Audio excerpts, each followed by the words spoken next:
what's cool about private real estate, when you're buying a 200 unit multifamily building, the only difference between that and a REIT is the REIT started out as a big fund and they decided to go public so they could cash their private investors out at a much higher multiple, like 3x what they would get selling on the private market. And so it's so important to start getting that knowledge and understanding that so that you can then start building another path, right? Welcome to the Name Your Number podcast presented by the Investor Mindset. We're on a mission to create financial freedom for over 1 million investors. And when you name your number, the number that you want to earn passively every single month, that creates your ultimate quality of life, then I believe that you've achieved real freedom.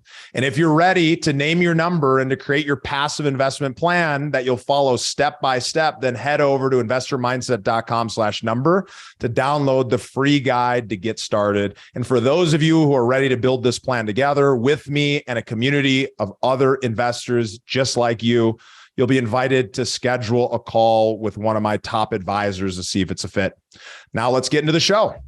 Today, I'm excited to have on JM Ryerson. How you doing today, JM? Brother, I am blessed. I'm happy. Had an amazing show with you. So, I mean, look, to do it back to back and then one day, that couldn't be better, man. I love it. I love it. I love your energy. And for those of you guys who don't know JM, he's built and successfully exited 2 companies that have created him personal and financial freedom. He runs Let's Go Win, which is a phenomenal process that's allowed him to transform himself and leaders that he works with to be able to really step up their game, upgrade their mindset, and really just run better businesses. So we'll talk a little bit about that before we get into all of the conversation about financial freedom and investing and building business. Let's start out on a personal note, looking back at earlier in your life. What events or influences from your childhood shaped who you are today, and how did that play a role in your money and investing journey? Yeah, there's 2 that stand out to me. Me going to college, I was bound and determined I was going to play college basketball, even though I was a far better swimmer. And so I had this very, very clear memory of I had full rides to name a Pac-10 school at the time for swimming, or I had blown out my knee twice in high school, and I had like an offer to go to a small junior college in Eastern Montana, and I think they're going to pay for my books. And to the chagrin of my parents, especially my dad, I chose to go play basketball.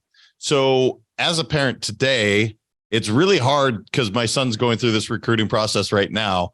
I put myself in my parents' shoes, how hard that would be to be like, school's all paid for over here. It's a much higher accreditation, all the contacts, blah, blah, blah. No, I'm going to go over here to this tiny school. Yeah. One of the best decisions I could have ever made because it was mine. And I got to own that, right? Because you still couldn't convince me I wasn't going to be in the NBA. I just was. That was my vision. Yeah. And then, of course, I blew out my knee again, and that didn't happen. But you know what, brother? It allowed me to own that choice, even though the decision maker at the time, my parents, they really disagreed with it. And so it taught me that no matter what, no matter good or bad, and it ended up being an incredible experience, but I owned it. And I got to own the fact that I'm not going to this fancy school and I am going to pursue my passion. Oh, and the passion and the dream fails. And I get to own that too. And so it was just one of those things that I think early in life to see that decision through and know that the consequences or the successes, they were mine, and I got to own it. And I got to live in my truth. So that's one. There's another one. I think just on that, to stop there for a second, I mean, it's beautiful because you made a choice for yourself. You made a decision. You had a vision. You made a decision to go after that. Although now you've got new information, you look at it differently today, maybe. You look at it and you were able to go through that process and learn a ton. I mean, what did you learn by going and doing it that way and then having, that career kind of pulled away from you because of an injury? Yeah, I learned I have no regrets. I pursued what I wanted to, and it didn't work out the way I had envisioned. And yet I wouldn't take it back because that next knee injury, I ended up going to study abroad and seeing most of Europe and how the world works. And so it's kind of like the story where the monk, something bad happens and the village is like, oh, you're so lucky. And he's like, we'll see. And then something really bad happens and he's, how unlucky you are. He's like, we'll see. That's kind of how it felt. It's like, this didn't work out. And I'm really glad I can look back and say I pursued my dream no matter what. So, and then living abroad, brother, which maybe I would have if I was playing pro ball, but the truth is maybe I wouldn't have. And I got to experience living all on my own in a country that I don't speak Dutch. So they speak a lot of English. So it wasn't like I was totally on my own, but you're thousands and thousands of miles away from your family. And that taught me a ton too. So I just don't believe in regrets. And so I got to make the choice and deal with the good and the bad and the ugly. Yeah, I really truly believe, I've been through a lot of, struggles and challenges growing up into my teens, 20s, 30, you're dealing with challenges throughout your life. And it's really about what do you learn and take away from that? Now there's things along my path that maybe if I could go back and hit undo it'd be great to be able to not experience that. But at the same time, the worst things in life usually are what create you into being the person you are. If you choose to use that in order to propel you forward and in order to grow and change who you are. And so, getting into this concept around finance and business, you've had a bunch of success. You've built a number of businesses, you've exited them, and now you're on kind of your third venture. You're supporting people, really growing in leadership and development. Talk to me a little bit about those businesses that you built and exited, and what was the strategy there? What was the business, and how did you guys go about creating income and wealth? Yeah. So the first three companies that I built were in financial services. And the first one was dynamic. We were young. We were hungry. We had no freaking clue what we were doing, but through blood, sweat, tears, we were going to get it done. And it was an amazing time. It was chaotic. And it was where I really cut my teeth as being an entrepreneur. And it all started with the guy that hired me. He had one office in Sacramento. And I said, why don't you go all over the country? He's like, well, why would I? I think he was making like low or, just under 7 figures a year. And I said, well, why not? And so I ended up opening an office in Portland. We grew that to 8. Then we merged into another company. And that was 6 years of hell. And it wasn't that they were bad human beings. We were just not value aligned at all. My marriage was a mess, separated for a year. My health sucked. Like it was just not a good time. Yeah. And again, I got to own that decision because I made that we chose to merge to go completely national. And then the third company, we exited the second one finally, and we created another, again, financial service across the country. And it was awesome, man. Our values were aligned. We were, a lot more work-life balance, definitely spending more time at home, growing faster because it really grew into my leadership role. And it was great. It was great. And it served its purpose. And then I ended up selling out actually the early part of this year. And it's so interesting. You said something at the beginning of the show. You said talking about passive income and then versus, this buyout. There's a lot that goes into that, man, where when you're used to making X and it just comes in no matter what, even when you get the good size check, the big check, it's weird, man, because it's like, oh, that doesn't exist anymore. Oh, you got to go create it again. So it's fascinating. And mindset, it really is, because you're going to get tested no matter what. Even when you get that big check, you're going to be like, oh, shoot, it's not coming in anymore. And so it's been a wild ride. It's interesting because there's a couple things that I want to highlight here. You talked about the importance of vision and values being aligned. This happens to a lot of people. They're in a job or a career, and that's out of alignment. And so it feels like the job or career is out of alignment, but it could be that it's really, you just got to be working with the right people, because all of a sudden you went and did the exact same thing had a much different experience, much different outcome, and that brought you to a much better place. But then talking about the exit, it's like so many of us in business, really Name Your Number was born out of a realization that I have been focusing a decade on building something with the intent of exiting it. Now, in my business, it happens to be commercial real estate, buying large 200-300 unit apartment buildings and other types of real estate assets. And with the end goal of, oh, cool, we're going to get paid in 5 or 10 years and we're going to make most of our money then.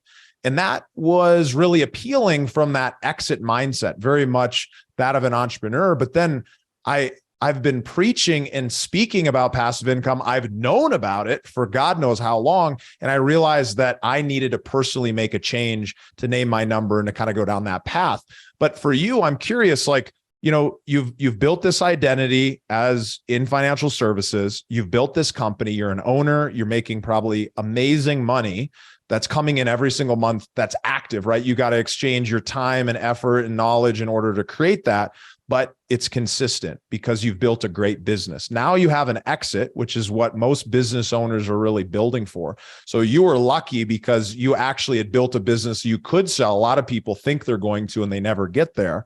But for you, what was it like once all of a sudden that income spigot was turned off, but you had this big check in the bank? Yeah, believe it or not, again, I'm a mindset coach. The amount of fear that came all of a sudden, it just washed over me, even though there's a big check sitting in the bank. But now the guarantee, this thing that's been coming for 18 years, just mailbox money, that's stopped. And now while I've created another thing with Let's Go Win, I told you, I don't believe in regrets, but as we talked about on Let's Go Win podcast with you, I wish I could talk to my 20-year-old self and be like, hey, bro, let's really invest so that your money is working for you. It's the one thing I will say. I am good. I'm really good at building businesses. But when it comes to investing, that's more my wife. So it's been a fascinating journey to be in financial services, to purchase and sell and all these homes. And yet I really haven't created that sustained growth of passive income without me touching it. And so I actually told my wife earlier this year, I said, you know what? This is the year of passive income growth. And she goes, well, Jamie, you've been doing that forever. And I was like, not really, because it always still involved me, where now I get a chance to learn something new, meet amazing, experts like yourself and say, all right, dude, I don't know. I promise you, I don't know when it comes to investing, especially in real estate and commercial wise. Help. And you know what's cool, man? There's so many people that can raise their hand. And if you are aligned value wise, then it's like, okay, let's do this. Let's use your expertise, some of my money, and let's make this happen.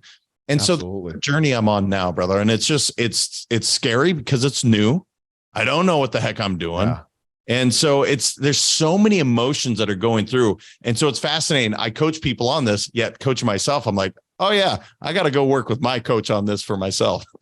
Well, it's so fascinating because the world of financial services, it's well-intended, right? I mean, you worked in that world, you're selling investment, you're selling insurance, whatever you're selling, and you're out there. And even as a financial services provider, you're not really learning this stuff. They're not teaching you, because if they taught you, you'd be able to break out of the rat race and be able to do whatever you want, right?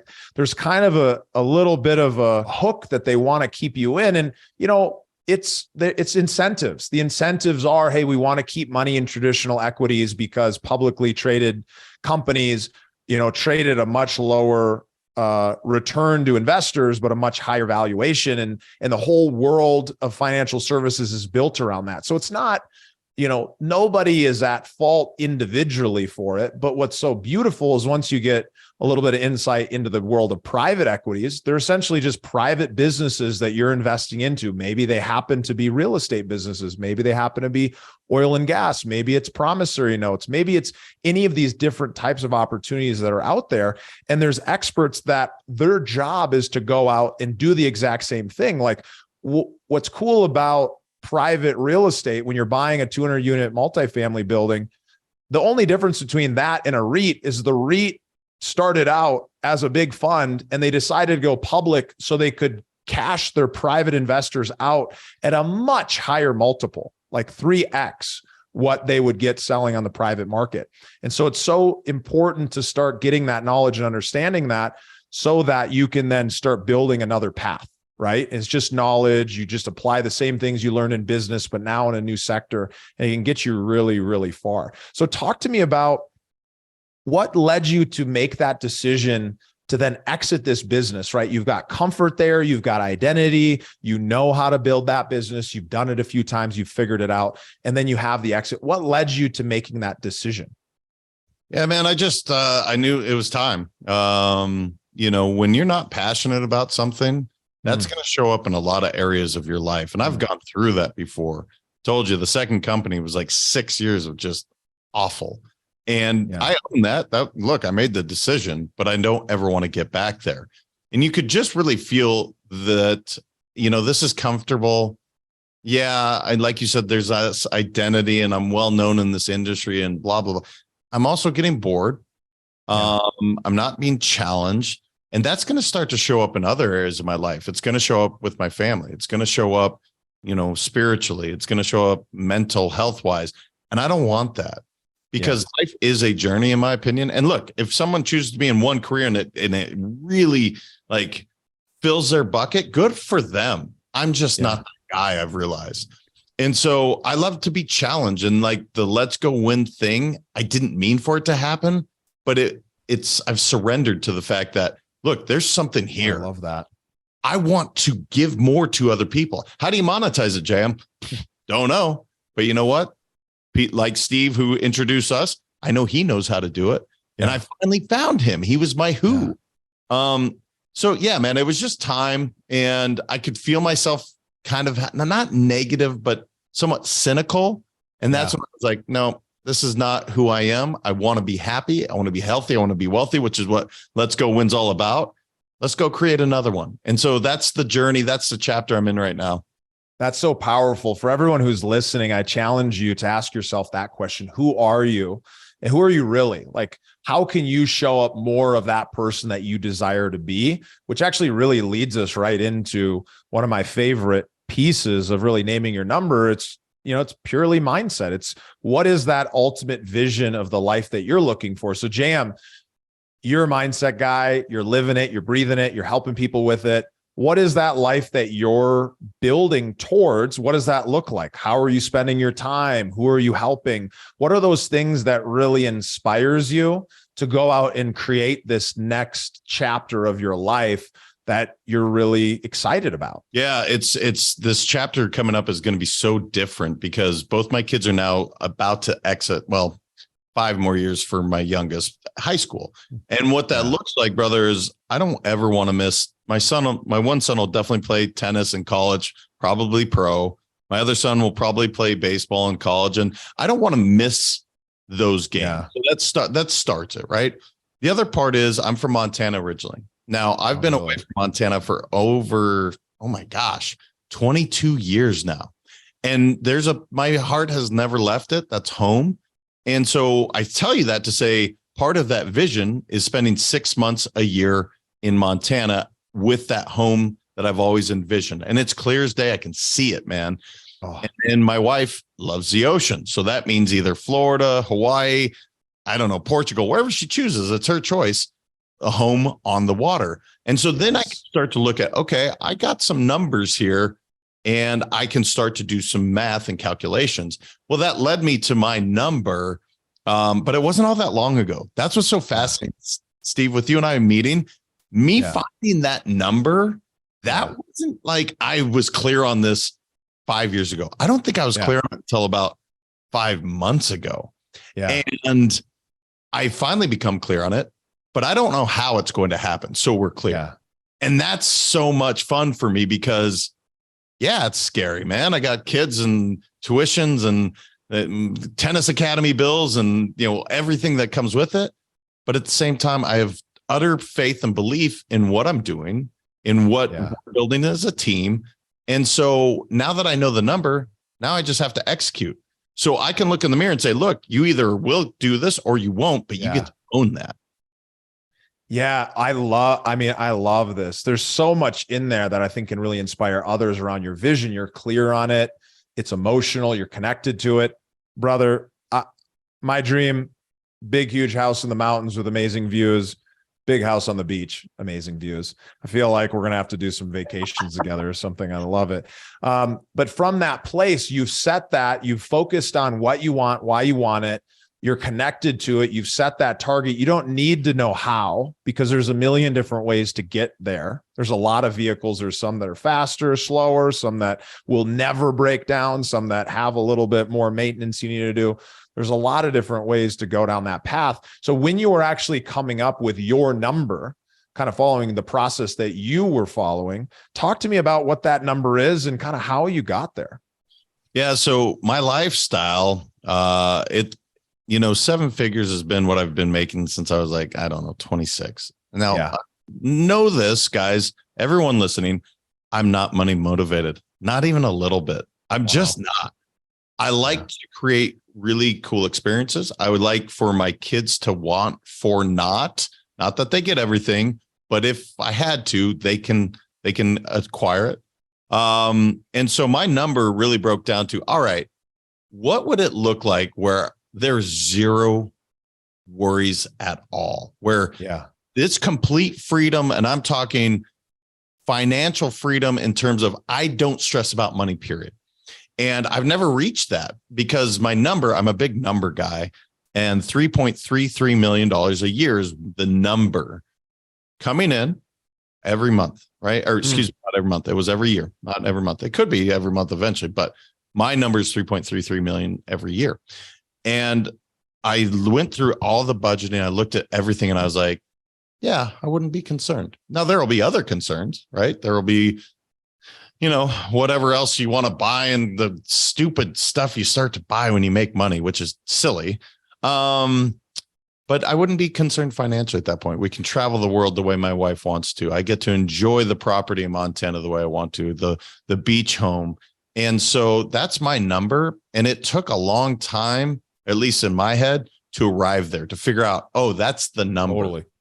And so I call that your ultimate number, because that's like dream freedom. Your everything you could ever imagine you'd ever want to do. You're there and you're arriving there. You're arriving in style. And it's just, boom, I made it.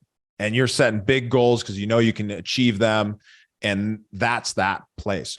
What I'm curious is, just to kind of compare where you're at now, what do you spend every month in order to live the life that you live today? So this number's a little frightening, and my wife is the one to blame because she does the budgeting. On a monthly basis, when last time I looked, this is where I'm terrible at finance. Many of us are. It's about $48,000 a month that we spend, which is far greater than a number that I ever thought. Again, I'm a kid from Montana, man. Like I'm simple, but it's amazing how quickly that happened and yet how normal that is. And so 48,000 is the number. Now I will say I could greatly reduce that. And once my kids actually go to college, we will greatly reduce our number, which is crazy because the tuition they're paying. I went to public school, man. But I've kind of learned to surrender to all this, where it's like, look, this is just the journey I'm on. So it's about 48,000. So love that. Great example. You're in a place, you're living the life, you're enjoying it. You got the family, you're making great money. Talk to me about how much did you pay in taxes? You don't have to tell me the exact number, but was it 20%, 40%? Was it a big number? Does the IRS listen to your show? Because my accountant is freaking phenomenal. I paid less in taxes than the average person. That's a beautiful thing. Super important, because if you're in that position where you're earning and spending that much, there's so many strategies you can use that just from an active income standpoint. But here's what's beautiful. This is the reason I wanted to get to this number, is so we could back into it as an example. You've got a heck of an amazing life goal number, 33 million of net worth is what you'd need if you were creating 10% returns in order to get to that 3.33 million per year, right? $33 million target, ultimate net worth number. I would even say, let me scratch net worth. It's actually investable assets number. That's the money that's working for you. Yeah, but what's cool about this, I'm so sorry. I just have to ask you because I did it at 4%. So I think I did it at 83 million. This is how much I need help. I need your help, brother. Yeah.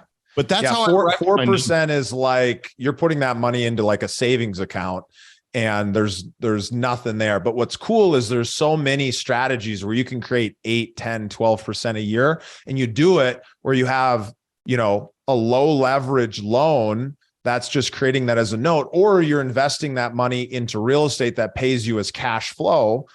That cash flow is not as secure in the sense that it comes in every single month like a promissory note is, but oftentimes you're making that investment into a physical asset that is paying you every month. You're probably going to get appreciation as well. So your return number can be a heck of a lot higher than what I'm talking about. Some people, when they hear 10%, they think, dude, you're crazy. I'm like, let me show you some ways you can make 15, 20. But let's back it into something that's easy. So you're talking about right now, $576,000 a year to live the life that you're living. Amazing life. You love it. $48,000 a month. What's cool is if you back into that, that only takes $5.76 million of investable assets at 10%, right?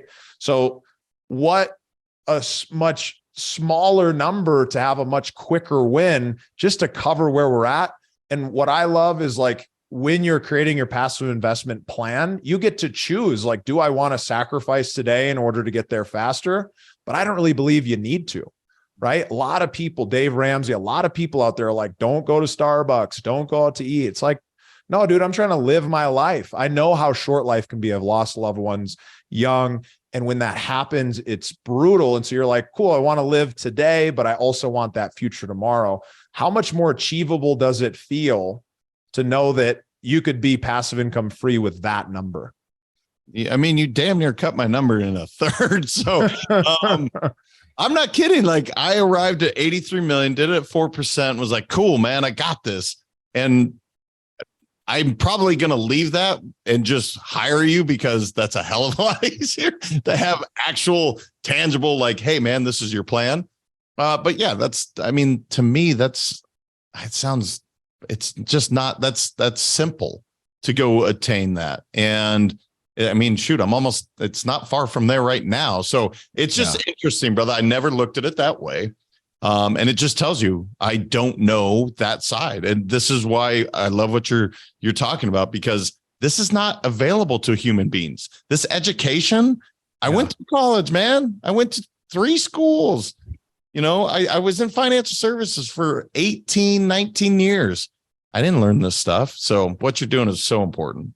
And that's why it's so valuable to share your story here, because look, you're a guy, made a ton of money, been earning money very well since you were young, had an exit, built that business, life, exited, you're building another one, and you've got the knowledge, you've got the expertise. A lot of people have much less expertise than you.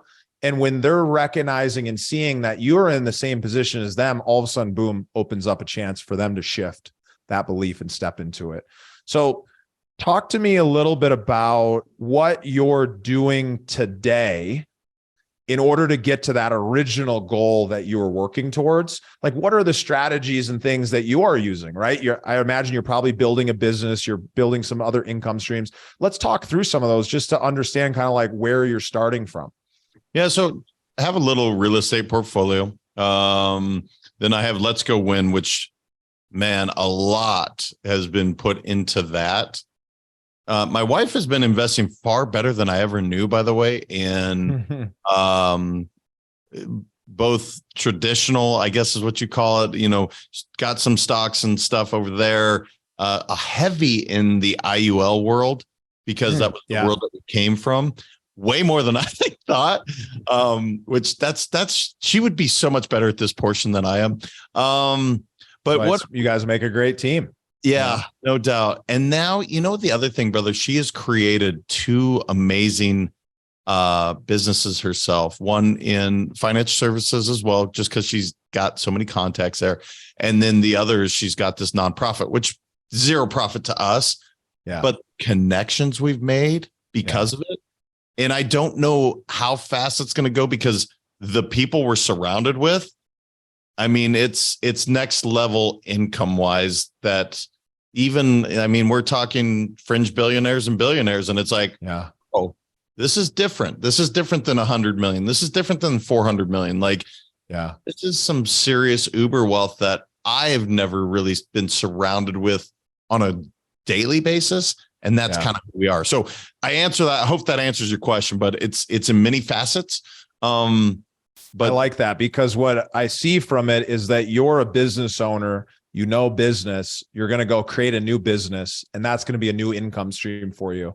And then your wife's got a couple other irons in the fire. And it sounds like a lot of these are really working together, which I love. I love businesses and philanthropic work that actually really fuels one another ability to go out and do and achieve that impact that you're looking for. So I want to give you an opportunity to kind of share a little bit more about Let's Go Win, because I feel like you are somebody who we share a similar mindset. You're teaching, you're training, you're helping people blow up their business in exactly the way they want to. Talk to us a little bit about what you do and kind of how you serve people. Yeah, man. So Let's Go Win. It all started, I wrote a book for my kids. It's called Let's Go Win, Keys to Living Your Best Life. And I never meant to share it with anyone. It was meant to be shared with my two kids. And the gal I was working with said, "You are so selfish." And I said, "What are you talking about?" Said, "If you only share this with two human beings, you're selfish." All right, cool. Lesson learned, publish. And what it led to is coaching. And I, first couple clients, I helped somebody lose 80 pounds. I helped a PGA golfer make a bunch of cuts. And then I started coaching executives so that they actually enjoyed their life, not just their bank account. And now what Let's Go In is really morphed into is twofold. It is the coaching and speaking that helps with revenue, if you will. And then the podcast, which you were a guest on, and he was awesome. You guys, good. You were so good. And that's my most passionate thing. Like when they ask that question of if you had zero concerns about money at all, what would you do? I would podcast. Yeah. I didn't expect to love it like this. That was not my intention. I am obsessed with this because I read a lot. I like to share that information. Yeah. I like to talk to other people, ask some questions, and just sharing. So the Let's Go In podcast. And then, it's just those would be kind of the three areas. The podcast, I am writing another book, but if that makes money, whatever, that just makes me happy. Let's Go In is helping. I love it. If you guys are enjoying today's conversation with JM, I highly encourage you, go hit subscribe, check out some episodes. Mine's going to be coming out shortly. I think you're going to really enjoy some of the lessons, and you can actually directly apply them to a lot of the work that we'll be doing together here on this show. So in closing, love this episode, JM. Love hearing about your story. I feel like it's very inspiring and really vulnerable in the sense that it's showing people that, hey, no matter where you're at, there's always another level that you can go to and you can learn from other people. I feel like there's been some lessons on this conversation here. So I love diving into insights about how you hit financial freedom, what you're working towards next. Talk to us about what is your advice for those listeners who are on the path towards creating their ultimate vision and ultimately life financial freedom. Get quiet. You need to spend time looking inward to really understand what you value, where you want to go, and why is that important to you. It's really the questions that I have my clients ask all the time. Like, why is that important to you? And why do you want to do that? Just if you keep asking why, you will arrive at that question. So that would be the main thing. And I often will go away and spend time with just me for several days. And whether I'm water fasting or I'm just like, that's important to me to just get clear. And once you do that, like you said earlier, the how doesn't matter. The who, like meeting you, I already know we're going to do business together. You're going to teach me so much when it comes to investing. And so the who shows up, and now it's like, oh, you have a goal. I know how to get you there. So you don't need to know how. You met me. And so that's what I would tell people. Just go inward, figure out what you want, and then go meet some who's and get it done. Well, I super appreciate you, JM. I feel like I met a new friend, brother from another mother, from a mindset perspective. Really appreciate the time. All of you listeners out there, thanks for joining us. Absolutely take and apply some of these lessons in your own world. Head over to investormindset.com/number to grab that resource to start creating your vision and outlining your financial balance sheet now. You're going to love going through that process. It's going to give you the clarity that we've been talking about here. So thank you so much. And we'll see you on the next episode. Thank you for listening to the Investor Mindset Podcast. If you like what you heard, make sure to rate, review, subscribe, and share it with a friend. Head over to theinvestormindset.com to join the Insider Club, where we share tools and strategies from the top investors and entrepreneurs on how to take it to the next level.